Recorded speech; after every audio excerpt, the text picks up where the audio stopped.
Hello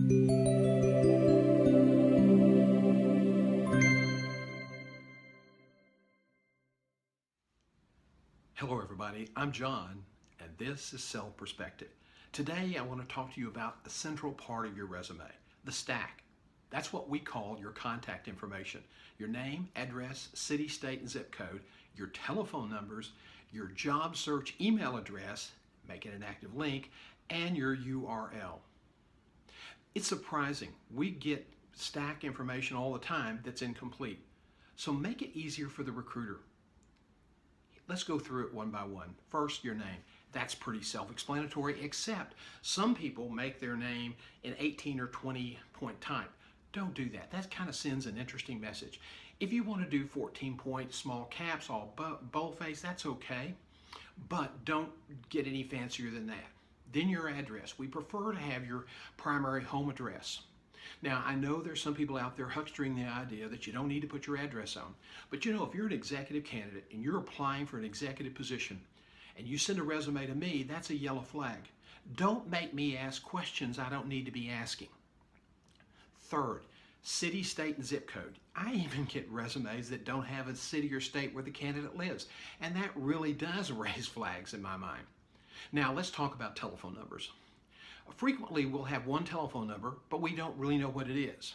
Keep in mind, recruiters care about confidentiality. So we don't want to call a number, find out it's your work, and then mumble around about why we're calling.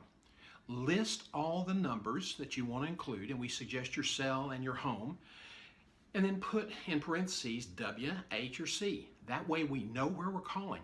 Help the recruiter out. We want to be sure we protect your confidentiality, and sometimes just the slightest error or suspicion can create problems for you. Now, let's also talk about your email address, okay? If you're in the market looking for a job, have a designated job search email address. Don't use a family email address, use a specific one. And be sure you include it in your stack. You'd be surprised how many resumes we look at that don't have an email address. Recruiters are pretty busy, so we can just capture all that information at the top of your resume and have it inserted into a database record. That makes it so much easier. If we have to start looking around or go back to the email to copy your email address, well, that's just extra work. Make it easy for the recruiter. They like that. Also, include your URL for LinkedIn. We're big believers in this. Have a great picture on your LinkedIn page, not a picture of a sunset, which could also send a kind of interesting idea.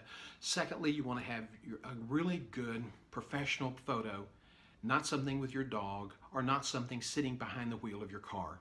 You'd be surprised how many times we see that. So let's go through this again. Your name, your address, your city, state, and zip code, telephone numbers, and identify which is which. Then also list your job search email address and make it an active link, and also your LinkedIn URL. Now, a little bonus information.